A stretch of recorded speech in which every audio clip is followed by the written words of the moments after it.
कई आप लोगों ने ऐच्छिक ऑप्शनल पेपर्स लिए होंगे जिसके फेल होने से आप फेल नहीं होते हैं, उस सब्जेक्ट को छोड़ देना है। और जो सब्जेक्ट से आप के फेल होने से आप फेल होते हैं, उन सब्जेक्ट को जोड़ देना है। यानी कि सब्सिडी पेपर सहित ऑनर्स पेपर और हिंदी उन सबको जोड़ देना है, और फिर वो उसके आधार पे मेरिट बनेगा। ये आपका 2012 के नियमावली में बताया गया है। तो क्लियर है कि आपका मेरिट का निर्माण कैसे किया जाएगा। स्टूडेंट करके आए हैं ग्रेजुएशन, और वहाँ अगर मान लें 1600 का उनका है, तो 1600 पे उनका मेरिट बनेगा, और फिर 6 से 16 से भाग दे दिया जाएगा टोटल मार्क्स में से। कितना परसेंट बनता है, परसेंटेज को डिवाइड कर दिया जाएगा। तो ये मेरिट बनाने का एक पूरा का पूरा तरीका होगा। तो मेरिट बनेगा उसी के आधार पे, जो 2012 के नियमावली में अगर आप पढ़ेंगे तो उसमें दिया हुआ है, जिसको हम आपको एक्सप्लेन कर रहे हैं। तो मेरे ख्याल से आप समझ गए होंगे, यही उसमें पूरा सब कुछ दिया हुआ है।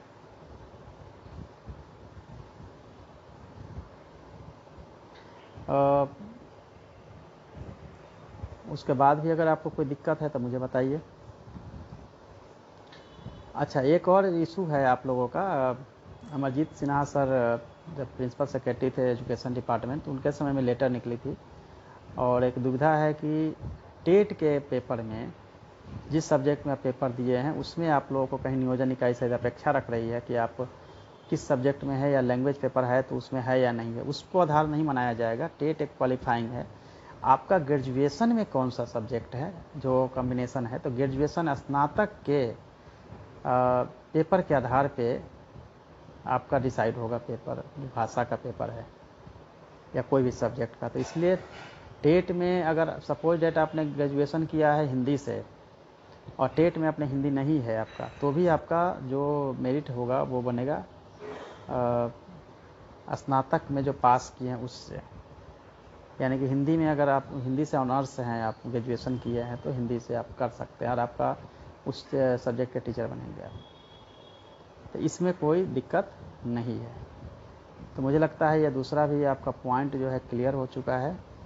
पहला पॉइंट भी मैंने क्लियर कर दिया आपको कि मेरिट कैसे बनेगा, दूसरा जो सब्जेक्ट का है वो मैंने क्लियर कर दिया। तीसरा एक पॉइंट आता है कि 55 से 70% के बीच में जो वेटेज मिलता है, जो लोगों ने टेट पास किया है, वो 2 मार्क्स का जो वेटेज मिलता है वो कई अलग अलग ग्रेडिंग में रखा गया था। तो आप लोग को बता दूं कि जल्दी ही जब टीचर को लेकर जो सर्विस कंडीशन बन रहे हैं उसमें उसको हटा दिया जाएगा, और केवल क्वालिफाइंग है तो क्वालिफाइंग रहेगा टेट, उसमें कहीं भी वेटेज नहीं मिलेगा। अभी जो 50 से 55 के बीच में हैं, जिनको कि कम कर दिया गया था 50 से 55 को वेटेज नहीं दिया जा रहा है, 55 से 70 वाले को 2 मार्क्स का वेटेज दिया जा रहा है। तो 50 से 55 वाले को वेटेज नहीं दिया जाएगा, क्योंकि अगर वेटेज दिया जाएगा सबको तो फिर वेटेज का मतलब ही नहीं रहेगा कि सबको वेटेज मिल रहा है। तो 50 से 55 में भी ऑलरेडी ये डिसीजन हो गया था कि नहीं मिलेगा वेटेज। फिर भी अगर इसमें कोई गिरभांश है तो आप गिरभांश कंट्रोल रूम में नोट करवाएंगे, तो वहाँ से हम लोग चेक कर लेंगे कि उसमें क्या हुआ है।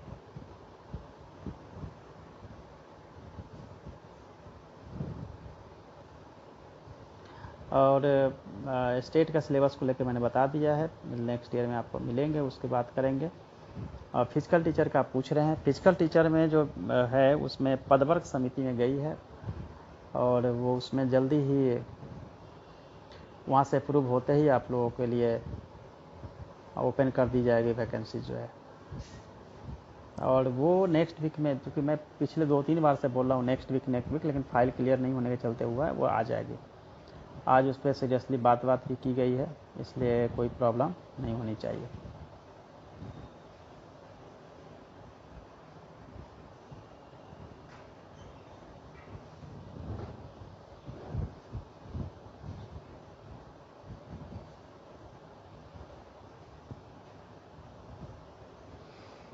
कई ऐसे हैं जो आप बोल रहे हैं कि टेट एग्ज़ाम में आप लोगों ने SC ST और जो दिव्यांग हैं उनको 50% पे है, उनको 2% वेटेज की बात कर रहे हैं।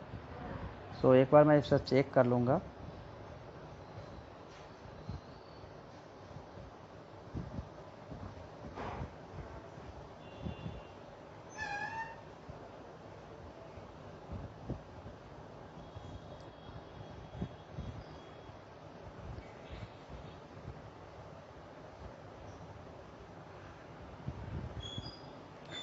जो भी इससे संबंधित या दूसरी जो बातें हैं जिसके बारे में आप जानना चाहते हैं, तो जो भी ब्रजेश कुमार पूछ रहे हैं सेवा शर्त कब आएगी, जल्दी ही आपके सामने होगा और बहुत अच्छा है। दिसंबर सीटेट को अलाउ के बारे में पूछ रहे हैं, तो वो माननीय उच्च न्यायालय द्वारा जो डिसीजन आएगा उसके बाद ही विचार हो सकता है। कैंप का बात कर रहे हैं, कैंप में भी ऑनलाइन का जो है वो भी हम लोग उसको एक्सेप्ट करते हुए उसको करवाएंगे। लाइब्रेरियन का भी जल्दी ही उसको हम लोग करेंगे। और बाकी आपके जो क्वेश्चंस हैं, सिलेबस मैंने कहा है कि जल्दी ही SCERT द्वारा जारी होगी और आपके सामने हम उसको रख देंगे।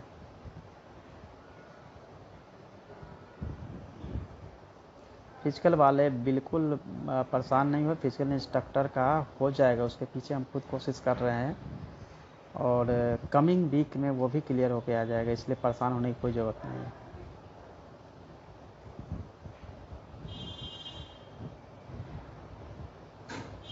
स्टेट वाले पे बोलने के लिए कैंप के माध्यम से बिल्कुल ट्राई होगा।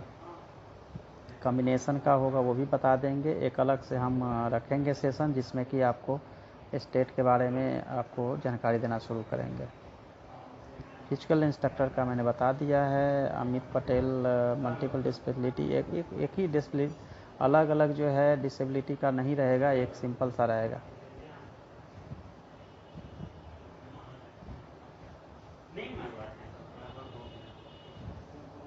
और निगेटिव थिंकिंग, निगेटिव माइंड, इस सब से आप लोग बचिए, क्योंकि हमेशा जो है वो पॉजिटिव एटीट्यूड के साथ जैसा आप सोचते हैं वैसा बनते हैं। पॉजिटिव एटीट्यूड रखिए, पॉजिटिव सोचिए, एजुकेशन पढ़ाई पे ध्यान दीजिए।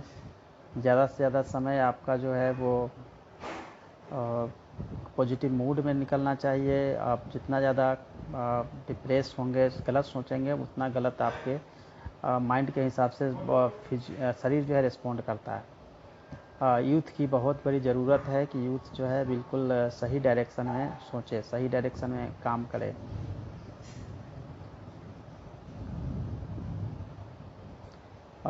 एक भाई ने पूछा है कि बहाली हो पाएगी कि नहीं, तो मैंने क्लियर आपको बता रहा हूँ, बहाली होगी। बहाली को नहीं रोका जा सकता है, बहाली बिल्कुल हो जाएगी, ये मैं आपको बोल रहा हूँ। इसलिए बहाली को लेके कहीं भी डाउट रखने की कोई ज़रूरत नहीं है। और जितना डिले होना था हो गया, अब जो है फाइनल कंक्लूजन जो है वो आएगी ही और बहाली की प्रक्रिया पूरी हो जाएगी। 1 से 5 पूछ रहे हैं, 6 से 8 पूछ रहे हैं, दोनों में होगी, उससे कोई दिक्कत की बात नहीं है। और वैसे भी जो मैं क्लासेज लेता हूँ आपके कॉम्पिटिटिव एग्ज़ाम की तैयारी को लेकर, तो वो भी हम लेते रहेंगे। और बीच में जब भी कुछ भी आप ज़रूरत महसूस होता है, कुछ जानना चाह रहे हैं, कुछ आपको पता नहीं है, तो वो भी हम आपको बताएंगे। और मेरा काम है आप लोगों को सही इन्फॉर्मेशन पहुंचाना, देना, ताकि सोशल मीडिया के माध्यम से गलत इन्फॉर्मेशन नहीं पहुंचे स्टूडेंट तक, गलत चीज़ें या गलत ऐसी बातें जिससे कि आप लोग खुद कभी दुखी होते हैं, कभी खुश होते हैं, वो सब चीज़ें ना हो। जो परफेक्टली और जो लीगल है और जो सही है, संविधान सम्मत है, वही सब आप लोगों के पास पहुंचता रहे।